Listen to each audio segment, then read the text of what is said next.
السلام عليكم. खुश आमदीद मेरे दोस्तों, मेरा नाम साद महमूद है और मेरे चैनल में आपका खैर मकदम है. اهلا بكم في الحلقه الاولى من كورس تعلم قواعد اللغه الارديه على قناه ادرينالين. زي ما قلنا في الكورس ده مش بس هتعرف القاعده دي، القاعده هتبقى منطقيه في دماغك، هتعرف تقرا وتكتب وتتكلم بيها من غير تفكير ان شاء الله. يلا بينا نبدا على طول من غير ما نضيع وقت. نتكلم الحلقه دي ان شاء الله عن ضمائر الفاعليه. ايه هي ضمائر الفاعليه؟ ضمائر الفاعليه زي انا، انت، نحن، هو، هم وهكذا، دي ضمائر الفاعليه. طيب ضمائر الفاعليه في اللغه الارديه ايه؟ احنا عندنا 7 ضمائر في اللغة الأردية، 7 ضمائر في اللغة الأردية. أول ضمير منهم اللي هو مي. مي يعني أنا، مي يعني أنا. هم يعني نحن، هم يعني نحن. تو يعني أنت، تو يعني أنت. وتم يعني أنتم، تو يعني أنت، تم يعني أنتم. آب يعني حضرتك، سيادتك، فخامتك، يعني هو لفظ تفخيم، تمام؟ آب يعني حضرتك. فو يعني هو، فو يعني هو للمفرد، وفو يعني هم للجمع. هو فو الاتنين شكل واحد، لكن بنعرف الفرق بينهم من الرابطة. الرابطة اللي احنا هنتكلم عنها دلوقتي حالا ان شاء الله، اللي هي هنا رابط الحال. ايه هي رابط الحال دي؟ رابط الحال ديت هي زي فعل الكينونة في اللغة العربية كده. تعرف فعل الكينونة؟ بص، هو فعل الكينونة ده المفروض ان احنا بننطقه في اللغة العربية، بس هو مستتر. يعني لما اقول مثلا انا طالب، هي الجملة كده مش كاملة، الجملة ناقصة ايه؟ المفروض اقول انا اكون طالبا، تمام؟ المفروض اقول انا اكون طالبا. طيب انا دلوقتي قلت انا طالب، طب فين اكون ديت؟ اكون دي مستترة، ما بتبانش في اللغة العربية، لكن في اللغة الإنجليزية مثلا بتبان، زي اللي هو الفيرب تو بي. الفيرب تو بي في هو طبعا نوعين، اللي هو ام ويز ار ووز وير. احنا دلوقتي بنتكلم عن الفيرب تو بي ام ويز ار. يبقى الرابط ديت كل ضمير من اللي احنا عرفناهم من شويه، اللي هو مي، هام، تو، توم، اب، فو بياخد رابطه. طيب ما ينفعش ضمير تاني ياخد رابطه مش بتاعته، والا هتكون الجمله مش سليمه قواعديا. طيب ايه هي الضمائر؟ الضمائر احنا عندنا مي بتاخد هو، هم، هي، تو، هي، تم، هو، اب، هي، فو، هي. طيب هو للوهله الاولى انت هتفكر ان الرابطه تو، هي، واب، هي مثلا، او هي وفو هي، هما الاثنين نطق واحد، بس في فرق.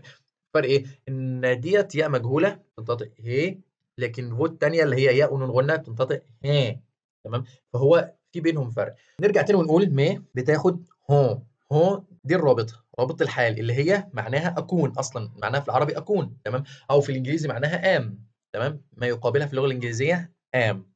طيب ايه النقط اللي في النص دي؟ النقط اللي في النص دي انا عايز اقول لك ان الجمله كده المفروض، يعني ما ينفعش جمله كده، الجمله كده المفروض يتوسطها الخبر. ما هو ما هي مبتدا انا ايه؟ ما هو لازم، ما هي عايزه خبر. انا، ما هو انا حاجه، انا سعد، انا طالب، انا دكتور، انا تلميذ، انا اي حاجه. الحاجه ديت بقى هنحطها في النص بين ما وهو.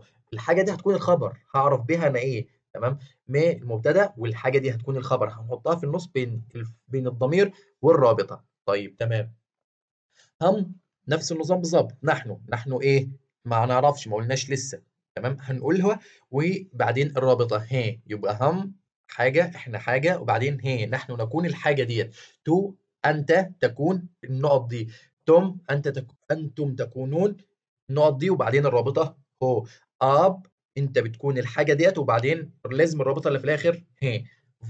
وهنا بقى نقدر نفرق بين فو هنا للمفرد هتاخد هي، اما فو الجمع هتاخد هي. من هنا هنعرف ان كانت فو دي معناها هو، او هنعرف ان كانت فو دي معناها هم، تمام؟ من الرابطه. طيب نكون جمله ازاي؟ طيب احنا كده عرفنا شكل الرابط، عرفنا شكل الضمائر، وعرفنا شكل الروابط بتاعتها. احنا نحفظ كل ضمير بالرابطه اللي قصاده، تمام؟ ما فيش ضمير تاني بياخد رابطه. هو في ضمائر مشتركه، يعني مثلا هم دي جمع، اب جمع، واخدين هي، تمام؟ تو انت مفرد، فو مفرد بتاخد هي، تمام؟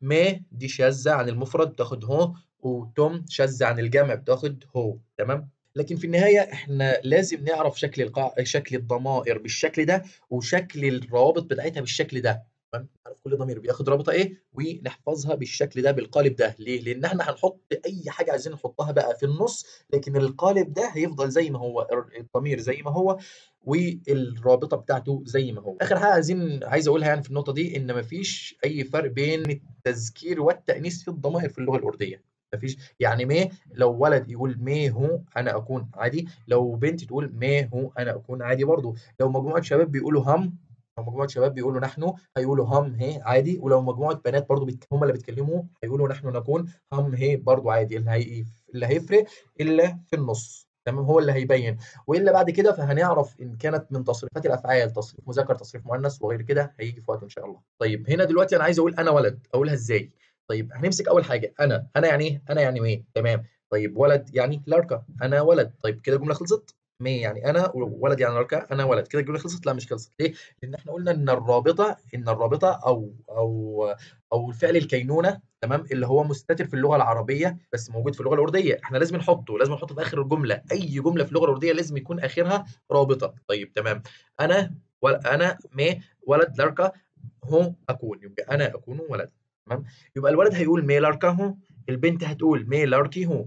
تمام. يبقى ما فيش هنا لما نبص على الضمير هنلاقي الضمير زي ما هو مي، ولما نيجي نبص على الرابطه بتاعته هنلاقي الرابطه زي ما هو برضو زي ما هي. ليه؟ لان الرابطه عايده على الضمير والضمير ما اتغيرش، فبالتالي الرابطه اكيد مش هتتغير. طيب لاركا هنا اللي في النص يعني ولد، الكلمه اللي في النص لاركا يعني ولد. طيب يعني ايه بنت؟ بنت يعني لاركي. تمام. معلومه على السريع كده هنحتاجها بعدين، ان الالف، تمام، في نهايه الكلمه في اللغه الارديه بتدل على ان هي مفرد مذكر. تمام. دي اللي هي المفروض القاعده، طبعا كل قاعده لها شواذ وهنعرف بالتفصيل في درس التذكير والتانيث ان شاء الله.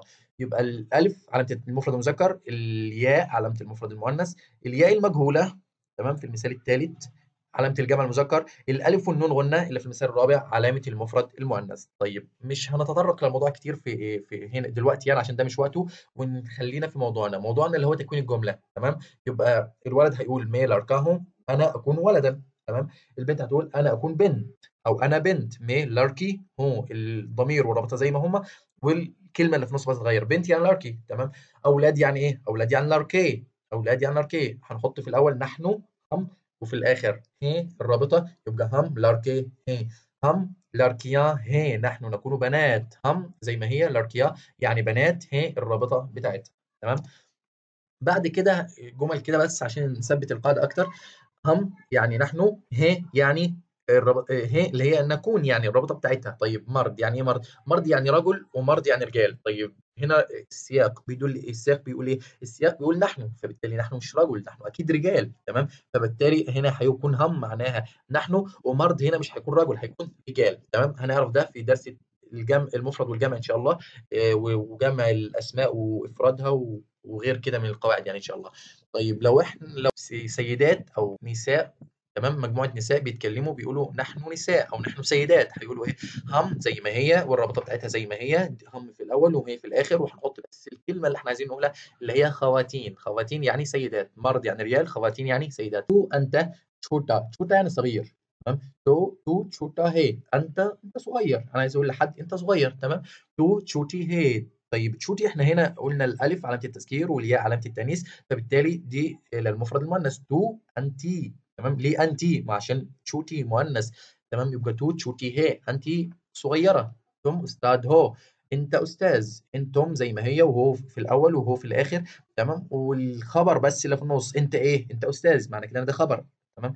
تم استاذ هو، انت استاذه. تم استاني هو، تم استاني هو، استاني يعني استاذه. تمام. وتم وهو زي ما هي ما بتتغيرش، احنا ما بنغيرش الضمائر خالص، ما بنغيرش الروابط خالص، اللي بيتغير بس الخبر اللي في النص. تمام. فو احمد هي، هو يكون احمد. فو احمد هي تكون فاطمه. ليه هنا قلت فو وهنا قلت هو وهنا قلت هي؟ عشان هنا الخبر انا عرفت من الخبر ان ده مفرد مذكر، وعرفت هنا ان دي مفرد مؤنثه، احمد وفاطمه. تمام. فو نوكرهي هم خدم. تمام. فو نوكرانيا هي هم خادمات. طبعا برضو هنا في قاعدة جمع وإفراد وجمع، ده هنعرفها في وقتها إن شاء الله في درس الإفراد والجمع. تمام. بعد كده عندنا النفي، عايزين ننفي بقى كل الكلام اللي احنا قلناه ده. كل الكلام اللي احنا قلناه ده كان بالإثبات، كل بإثبات ايه؟ احنا كنا بنقول دلوقتي أنا ولد. طيب أنا خلاص ولد. طيب أنا طالب مثلا، خلاص انا طالب ماشي. انا استاذ، انا دكتور، خلاص دي كلها جمل نفي، جمل اثبات، سوري جمل اثبات، بس فيها ان انا طالب، ان انا استاذ، ان انا كده. طيب لو انا عايز انفي الجمل دي، عايز اقول انا مش استاذ، انا مش دكتور، انا مش طالب، هقول ايه؟ عندنا دلوقتي اداه نفي اللي هي نهي. بننفي في اللغة الأردية أي حاجة بننفيها بأداة النفي دي، نهي اللي هي تساوي لأ عندنا، تمام، أو مش هاعمل كده، تمام. فهي نهي. طيب ننتقل لنقطة تانية غير اللي احنا كنا بنتكلم فيها. احنا كل اللي احنا اتكلمنا فيه دلوقتي كان كله إثبات، احنا بنثبت حاجة، بنثبت مثلا أمثلتنا مثلا أنا طالب، أنا أستاذ، أنا دكتور، بنثبت الحاجة دي، بثبت إن أنا طالب، بثبت إن أنا دكتور، بس كده. لكن لو أنا عايز أنفي بقى كده، عايز أقول أنا مش طالب، أنا مش دكتور، أنا مش أستاذ، أنا لست طالبا، أنا لست دكتورا، أنا لست أستاذا، أقولها إزاي؟ تمام. يبقى هنا النفي، عندنا أداة النفي، أداة نفي اللي هي نهي. نهي دي بننفي بيها أي حاجة في اللغة الأردية، تمام. طيب بنحطها إزاي وبنحطها فين وبننفي بيها الجملة إزاي؟ هنعرف دلوقتي. أنا دلوقتي سيبك من الأمثلة اللي قدامك دي وركز معايا. أنا دلوقتي بقول أنا أستاذ، هقولها إزاي؟ طبعا هحط مية في الأول مبتدأ أو الضمير، و أستاذ اللي هي أستاذ، تمام، أنا أستاذ، والرابطة بتاعتنا العادية اللي هي بتاعت مي هو، تمام، يبقى مي أستاذ هو، أنا أستاذ. طيب أنا عايز أقول بقى أنا لست أستاذا، أنا مش أستاذ، هقولها إزاي؟ برضو زي ما هي، هنقول مي، أنا أستاذ، أنا أستاذ، نهي. المفروض كنا نقول هو، لا، ما احنا هنشيل هو بقى ونحط نهي. طيب يبقى مي أستاذ نهي، أنا لست أستاذا، تمام. نهي هي أداة النفي، بنشيل الرابطة وبنحطها مكانها، كده بيبقى معناها إيه؟ أنا لست أستاذا. طيب أحمد طالب علم نهي، أحمد ليس طالبا، أحمد يعني أحمد، وطالب علم، أحمد يعني اسم يعني، وطالب علم يعني طالب، تمام، بنقولها في الأردو طالب علم. نهي يعني ليس، يبقى أحمد طالب علم ليس، معناها إن أحمد ليس طالب علم. طيب الأركيات شوتي نهي، البنات لسنا صغارا، حطينا أداة النفي في الآخر والجملة زي ما هي. الأركيب برينا هي، الأولاد لسنا الأولاد ليسوا كبارا. هدى انجينير نهي، هدى ليست مهندسة. طيب أنا دلوقتي لو عايز أأكد الجملة دي، عايز أقول مثلا أنا لست أستاذا بالتأكيد، أنا بالتأكيد لست أستاذا، أحمد ليس طالب علم، أحمد بالتأكيد ليس طالب علم، البنات لسنا صغارا، يعني البنات مش صغار، يعني ده بأكد الجملة دي إن هم مش صغار، مش صغار خالص يعني. الأولاد ليسوا كبارا، الأولاد مش كبار أصلا. هدى ليست مهندسة، هدى بالتأكيد ليست مهندسة. أعملها إزاي؟ طيب إحنا هنا دلوقتي قلنا إن أداة النفي نهي بتتحط مكان الرابطة، لو إحنا عايزين ننفي بس بنشيل الرابطة وبنحط أداة النفي اللي هي نهي. طيب لو عايزين نأكد النفي ده بقى، الرابطة بعد نهي بقى، تمام، يعني نهي كأننا هنسيب الرابطة زي ما هي، كجملة عادية، جملة إثبات يعني، وهنحط نهي قبليها، قبل الرابطة، تمام.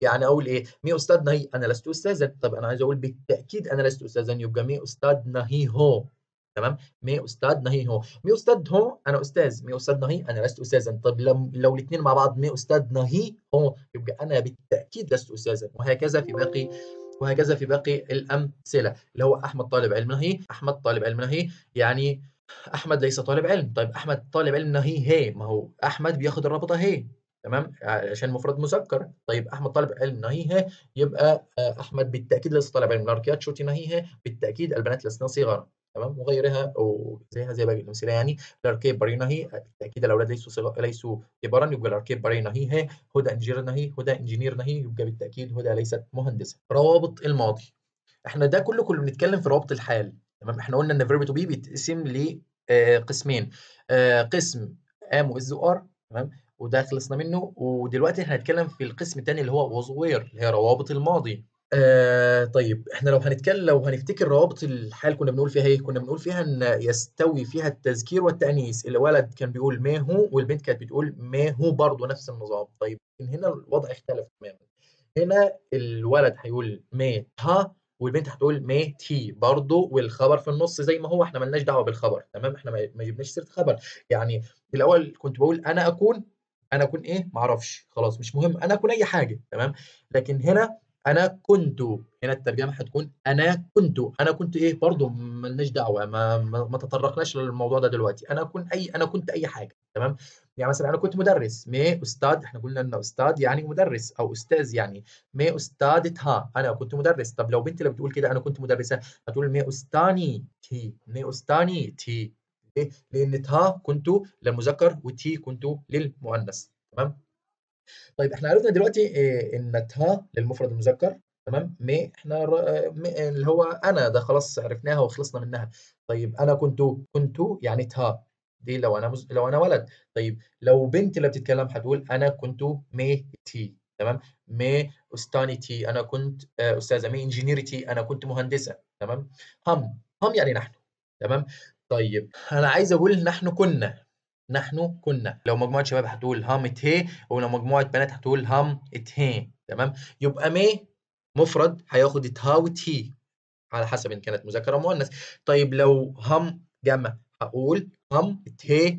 هم اتهي برضه على حسب الجمع المذكر او الجمع المؤنث. وهنقيس بقى على باقي الضمائر كلها. مي مفرد خدت اتها وتي. تو مفرد هتاخد اتها وتي. فو مفرد هتاخد اتها وتي. كذلك نفس النظام. هم احنا قلنا ان هم هتاخد اتهي وتهي. تمام. كذلك برضه تم جمع تاخد اتهي وتهي. كذلك برضه فو جمع هتاخد اتهي وتهي. تمام. هنعرف الامثله دلوقتي اكتر. يبقى احنا قلنا هنا في ملاحظه ان هناك فرق بين التذكير والتانيث والافراد والجمع. دي فين؟ في روابط الماضي، لكن في روابط الحال ما كانش فيه فرق بين التذكير والتانيث. كان التذكير والتانيث واحد، لكن كان في فرق طبعا بين الافراد والجمع. طيب مي تشوتتها انا كنت صغير. مي انا تشوتا يعني صغير، ها يعني كنت. تمام. انا كنت صغيرا، وتها عشان مي مفرد مذكر. انا دلوقتي ولد اللي بتكلم. طيب لو بنت اللي بتتكلم هقول مي تشوتي. مي تشوتي تي. انا كنت بنت خدت تي عشان مي مفرد مؤنث. تمام. طب عرفنا ازاي ان مي دي مفرد مؤنث؟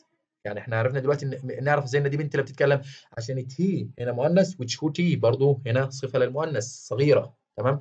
هم تشوتت هي. هم تشوتت هي. تمام. هم تشوتي هي. خدت هنا تشوتي بالياء المجهوله عشان مذكر، وتهي عشان هم هنا مفرد، هنا جمع مذكر. تمام. يبقى خدت تهي. طيب لو هم هنا جمع مؤنث يبقى هتاخد شوتي بالياء العاديه. تمام. وهي احنا طب لحظه، هنا في سؤال. هو مش المفروض ان تشوتيا يعني الف ونون؟ المفروض ان في الاخر الف ونون غنه يعني. المفروض الف ونون غنه.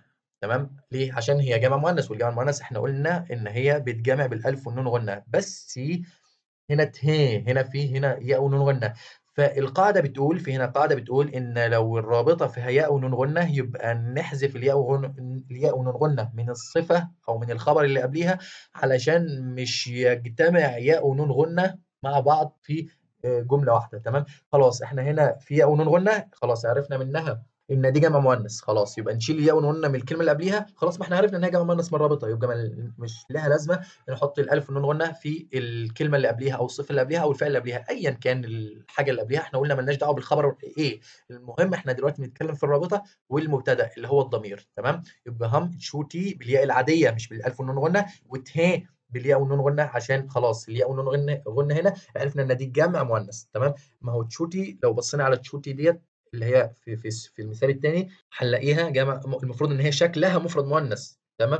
ولو بصينا على اللي فوق مي تشوتي تي برضه شكلها مفرد مؤنث. طب ايه الفرق؟ الفرق بقى احنا قلنا ان احنا هنعرفه من الرابطه. التي هنا مفرد مؤنث، وتهان جمع مؤنث. وكذلك برضه باقي الامثله كلها. تو هتبقى زي مي تشوتاتها برضه مي تشوتاتها، وتو لو مؤنث هتبقى تشوتي تي زي مي تشوتي تي. تمام.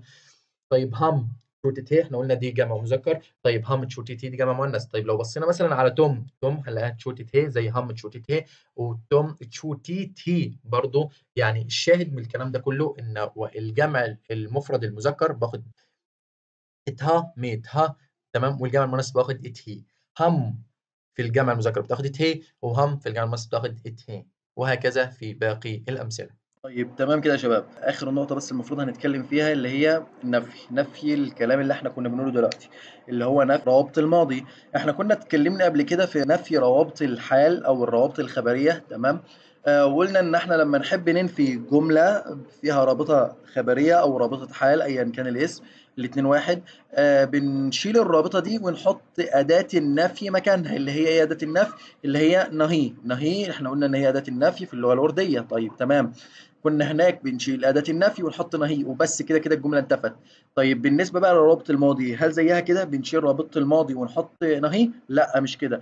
الوضع هنا متغير شوية. هناك كنا ممكن نشيل الرابطة ونحط نهي، أو نثبت الرابطة ونحط نهي قبليها لو احنا عايزين نأكد. تمام. لكن هنا لا، احنا هنا ما ينفعش نشيل أداة النفي نهي خالص.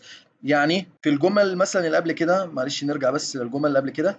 الجمل دي مثلا انا عايز اقول دلوقتي في ميت شوتتها انا صغير. طيب تمام. انا عايز اقول انا لست صغيرا. اعمل ايه؟ هحط اداه النفي نهي بين تشوتا وتها.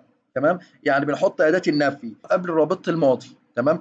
انا صغير مي تشوتتها، انا لست صغيرا مي تشوتا نهيتها، انا صغيره مي تشوتي تي، انا لست صغيره مي تشوتي نهيت هي. تمام؟ يعني اداه النفي لما نحب ننفي جمله في الماضي او فيها رابطه الماضي يعني، تمام، هنحط اداه النفي دي بين الرابطه وبين الاسم او الصفه او ايا كان اللي قبل الرابطه. تمام؟ وبكده نكون انتهينا من درس الضمائر بالروابط الحال بروابط الماضي، بنفي رابط الحال بنفي رابط الماضي. كده الدرس كامل ان شاء الله. لو في اي سؤال او في اي استفسار ما نفهمش من الشرح، ممكن تسيبوه في التعليقات وان شاء الله نجاوب عليه بعد باذن الله.